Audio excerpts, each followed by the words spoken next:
to Naturally Nija. How y'all doing? Hope you guys are doing well, feeling blissful whenever you find this video. Okay, as you guys can tell by the title, we're going to be talking about the infamous shadow work. Shadow work. Something that I believe that everybody needs to embark on and start at least one time in their life. I'm telling you, the results that you receive from doing shadow work is beautiful. Okay, the self-improvement, the way that you view life, and your overall perspective on life and your relationships, or whatever the case, like, everything will become beautiful and just grounded, because you're going to be operating from a more grounded, self-accepting, self-respecting place, once you embark on that shadow work and heal those wounds. So yeah, all of that will reflect in your outer world. Okay, so yeah, anyways, let's get into it. So what is your shadow? What are our shadows?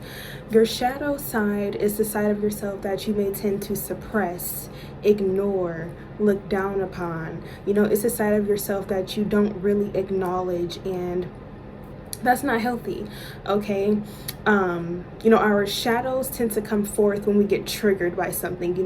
Your shadow appears and shows itself when somebody triggers you, by what they say, by what they do, by a triggering situation, a triggering environment, a triggering event. Like, it could be anything that comes up that triggers you is where your shadow will then arise and bring forth a lot of different emotions. The emotions could be shame, fear, annoyance, sadness, depression. Like, there's all different kinds of emotions that will come up in regards to your shadow. And the key of shadow work is to address those emotions when they do come up, and further understand why the emotions are there, right? You have to understand, why am I feeling this way? Because this person said this. Why did this emotion come up? Because this happened today at work, or because something went wrong, or it's just addressing those emotions that come up. Okay, so yeah, it's addressing those emotions that come up. So what is the point of shadow work? What is the point of shadow work? Like I already mentioned, the point is to overall broaden or shift your perspective when it comes to life, your relationships, whatever the case.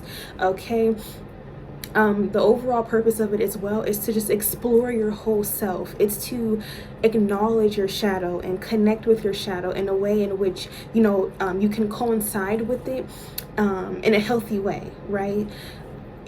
Your shadow is a part of yourself. We all have shadows. We all have that shadow side, and it's important to acknowledge your shadow when it comes through. If you suppress it, if you ignore it, you will live a life of unfulfillment, stagnation, sadness, depression, and trigger warning, I don't want to offend anybody, but all of those things I just mentioned, ways of living, will occur, okay, if you do not address your shadow work. And another way to get through with shadow work can also be just going to therapy. Okay, if you don't have the means, or you feel like you can't do your own healing, your own digging with shadow work, therapists are out there. You can go to therapy. A therapist will help you through, especially if you have more serious trauma, trauma that is really, really, really tough, and you feel like you need somebody else with you to help you through the healing journey and the healing process. Go to a therapist. Okay. Now, a lot of people's shadows, a lot of people's fears, emotions, sadness, whatever the case, all the emotions that come up with people within their shadow stems from their childhood. Okay. Yes, a lot of our shadows are just our inner child that was beaten down as a child, that was misunderstood and not heard or seen, and that was just violated as a child, So with that, it's important to address those inner child wounds within the shadow work. Okay, if you're not doing shadow work to address emotions that you feel as an adult and you feel like things are stemming from your childhood, then yes, dig deep, go within and understand why your inner child is wounded and understand where those wounds started as a child, and really work with yourself to overcome the wounds and heal yourself so that in your adulthood, you're able to live a life of freedom and live a life of, you know, just not projecting onto others, and live a life of just being free. Okay, freedom is the word here. Freedom mentally, emotionally, spiritually, physically, like that's the ultimate goal. And when you have those demons and those inner child wounds that are holding you down, holding you back, you're not going to be able to experience that freedom that you deserve. Okay, so yes, the point of shadow work ultimately is to heal those inner child wounds. So yes, the point of shadow work, ooh, this ponytail.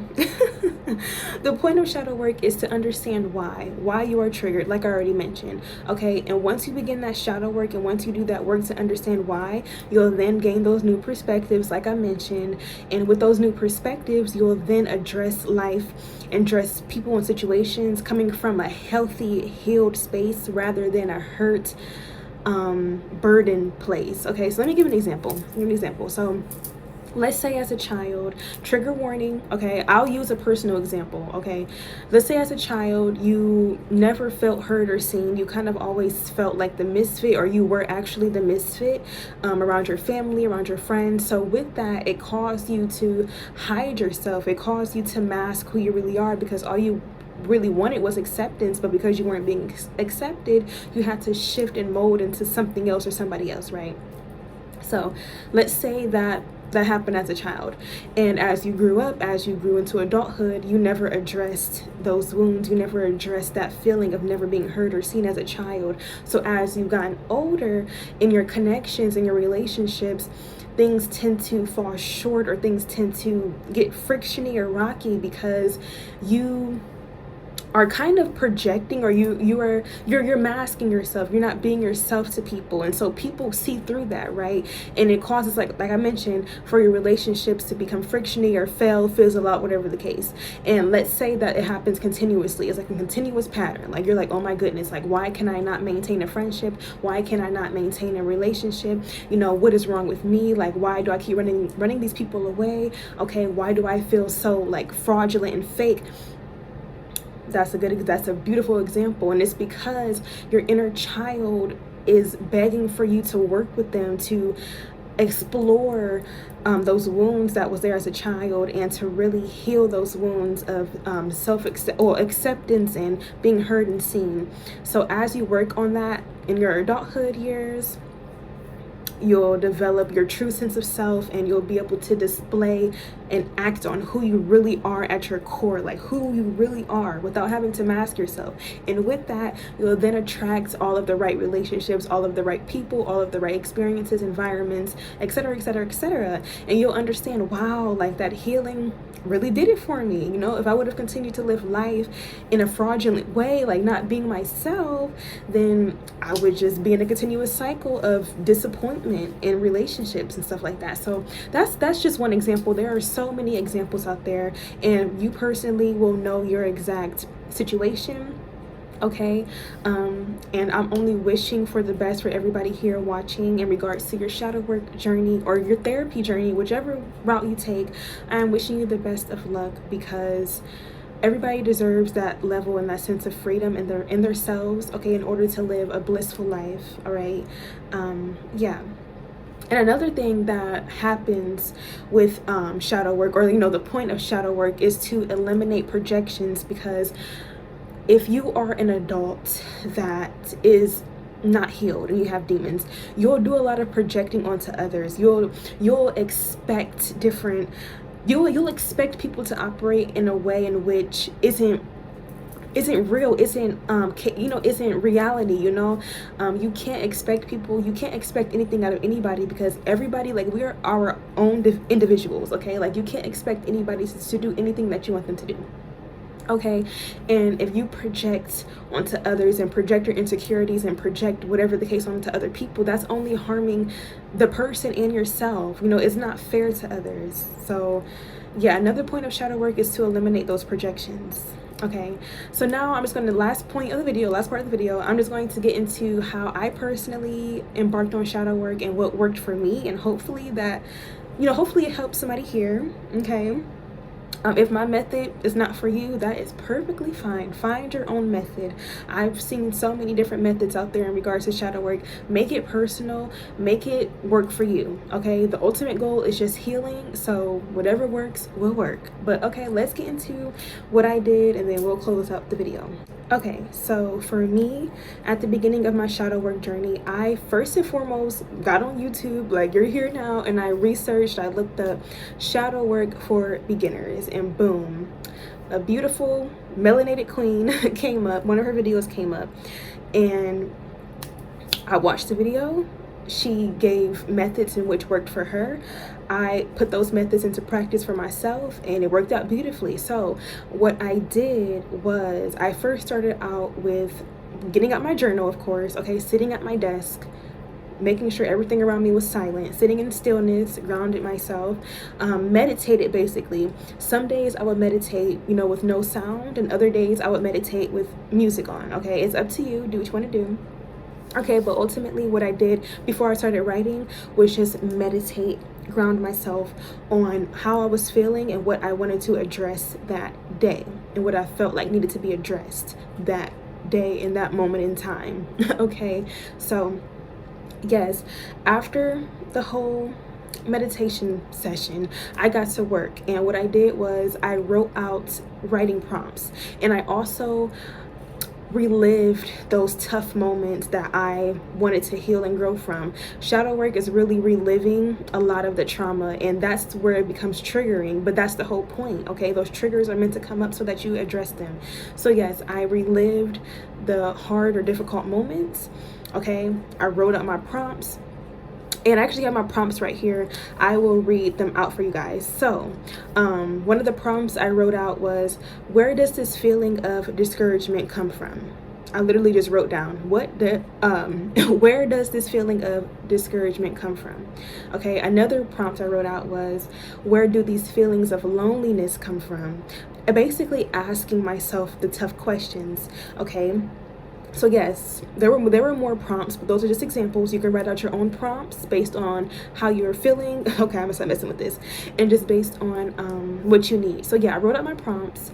I relived the moments, and I got to writing. Okay, and I most importantly cried. I cried every emotion out. I cried. Crying is so healing. Okay, please cry. If you can cry, cry. Okay, like you will feel so light after getting those emotions out. Of course, drink your water after crying because you don't want to get dehydrated. Okay, but yeah, drink your water anyways. Cry. That's what I did a lot of that. Okay, and I self-accepted myself, and I self-respected myself. Okay, like I really understood, like, wow, Kanaija, your traumas, your triggers, your wounds, they are not who you are, but at the same time, they make you, and I don't mean that in the sense of walk around and operate on your trauma and your triggers. What I mean is all of what we go through, all of the traumas and all of that make us, and they shift us, they build us, they build our character. Okay, sometimes they make you stronger. They make you have emphasis on boundaries. It could be anything. They make us. So I had to accept, like, Kanaija, this is who you are, okay? Yes, you've healed and worked through the wounds, but at the end of the day, these wounds shaped you into who you are today. So it's self-acceptance is a big part of shadow work, and just accepting yourself, because sometimes you're not going to be able to address every single wound, okay, that you experience, but just don't, like I mentioned, just don't allow those wounds to affect your relationships and how you project yourself in the world. Okay, don't allow those wounds to come through and hurt others. I understand that they make you, okay, but don't hurt other people. Okay, what's Tabitha Brown say? What's her saying? You have the day you deserve. Don't go around messing up somebody else's day because you upset. Yeah. I know I butchered that, but anyways, yeah. So self-acceptance, okay. So yeah, I accepted what happened. I identified new ways in which I can approach life from that healed and healthy perspective, you know, and ultimately I found solutions are so important in your shadow work journey. Find the solutions to what works for you, and yeah, just find your way, find your method, and you will be good. Oh, and I forgot to mention, at the end of my shadow work prompt journal session, I will then write out what did this session, or what did I get from the shadow work session today. I'll write out that question, and then I'll write down what I achieved, what I accomplished, what I got from the session that day. And what's most important is to just continuously do it. Okay, it's not going to be just a one-time thing. I feel like shadow work is something that you have to do a lot. Like, especially if triggers keep coming up, do it as much as the triggers keep coming up. Okay, don't give up on yourself. Just make it a habit. Do it when you can, and you will start to see the results, and you'll see the shift in who you are and just your overall perspective in life. So yeah, guys, I definitely said I wanted this to be less than 10 minutes, but I'm a yapper, okay? I'm fluent in Japanese. I'm not meant for the short talk sometimes. Sometimes I gotta go into detail and get elaborate, so I really hope that you can appreciate that. I hope that you guys enjoyed the video, and I really hope that this helps somebody out there. Okay, so yeah, guys, if you're new here, be sure to subscribe to my channel if you resonate with my energy, of course. And if you are a returning subscriber and supporter, I love you so much. Thank you so much for being here and supporting me. I will catch you guys in the next video. Okay, also comment down below your thoughts if you have any thoughts. Like the video if I didn't already mention that. And yeah, peace out, Girl Scout, Boy Scout. All right, bye.